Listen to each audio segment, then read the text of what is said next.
Assalamualaikum warahmatullahi wabarakatuh. Apa kabar ya anak-anak? Semoga selalu sehat dan dalam lindungan Allah Subhanahu wa taala. Pada kali ini kita akan belajar tentang klasifikasi makhluk hidup. Di sekitar kita banyak sekali terdapat benda. Benda dibedakan menjadi dua. Ada yang disebut benda tak hidup atau abiotik dan benda hidup atau biotik. Benda tak hidup atau abiotik itu memiliki ciri yang pertama, tidak dapat bergerak, kedua, tidak metabolisme, yang ketiga, tidak mempertahankan jenisnya, dan yang keempat, tidak menanggapi rangsang.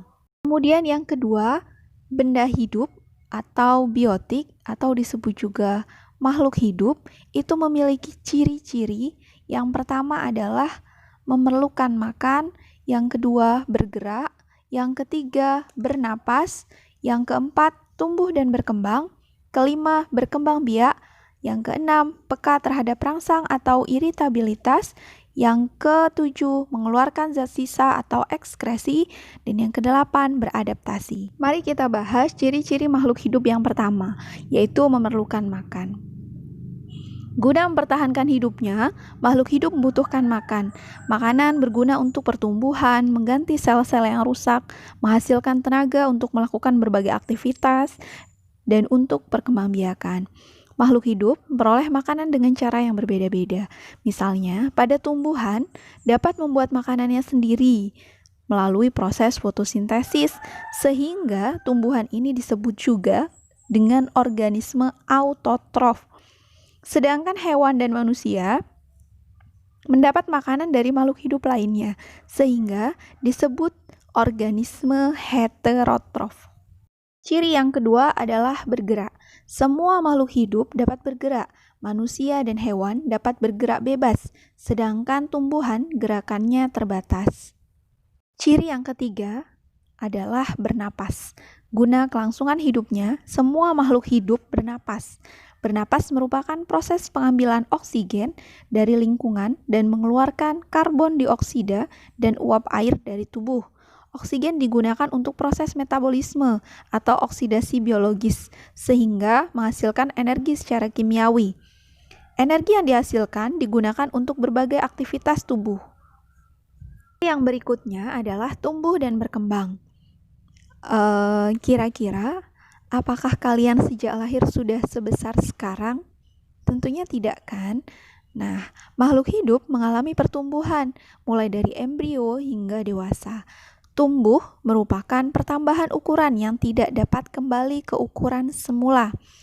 Pada proses pertumbuhan terjadi penambahan ukuran. Tubuh yang semula kecil menjadi besar. Makhluk hidup juga mengalami perkembangan. Perkembangan merupakan proses menuju kedewasaan yang bersifat kualitatif atau tidak dapat diukur. Selanjutnya yaitu berkembang biak. Berkembang biak merupakan ciri makhluk hidup yang ditandai dengan dihasilkannya keturunan. Berkembang biak dibedakan menjadi dua, yaitu perkembangbiakan generatif atau seksual dan perkembangbiakan vegetatif atau aseksual. Ciri yang berikutnya, peka terhadap rangsang atau iritabilitas. Pada makhluk hidup mampu menerima dan menanggapi rangsang yang diterima. Rangsang dapat berasal dari luar maupun dari dalam tubuh. Manusia dan hewan memiliki alat indera yang peka terhadap rangsang, sedangkan tumbuhan tidak memiliki alat indera dan sistem saraf untuk menerima dan menanggapi rangsang. Misalnya pada tumbuhan tertentu, misalnya pada putri malu, mempunyai kepekaan terhadap jenis rangsang tertentu. Misalnya, dia akan menutup ketika disentuh. Ciri yang berikutnya adalah mengeluarkan zat sisa atau ekskresi. Makhluk hidup melakukan metabolisme sehingga mempunyai zat sisa yang harus dikeluarkan dari tubuh. Karena jika tidak dikeluarkan akan mengganggu kesehatan tubuh. Adapun benda mati tidak mengeluarkan zat sisa metabolisme karena tidak melakukan metabolisme. Nah, proses pengeluaran zat sisa dari tubuh ini disebut juga dengan ekskresi. Manusia itu memiliki 4 organ ekskresi. Yang pertama adalah ginjal. Apa yang dikeluarkan adalah urin. Kemudian kulit mengeluarkan keringat. paru-paru mengeluarkan karbon dioksida dan uap air, serta hati mengeluarkan empedu. Adapun pada tumbuhan, zat sisa dikeluarkan melalui stomata atau lentisel. Adapun ciri makhluk hidup yang terakhir adalah beradaptasi. Adaptasi merupakan kemampuan makhluk hidup untuk menyesuaikan diri terhadap lingkungannya. Adaptasi ini bertujuan untuk bertahan hidup di lingkungannya. Adaptasi dibedakan menjadi 3, yaitu adaptasi morfologi, adaptasi fisiologi, dan adaptasi tingkah laku. Adaptasi morfologi merupakan penyesuaian makhluk hidup terhadap lingkungan berdasarkan bentuk tubuh atau morfologi makhluk hidup tersebut.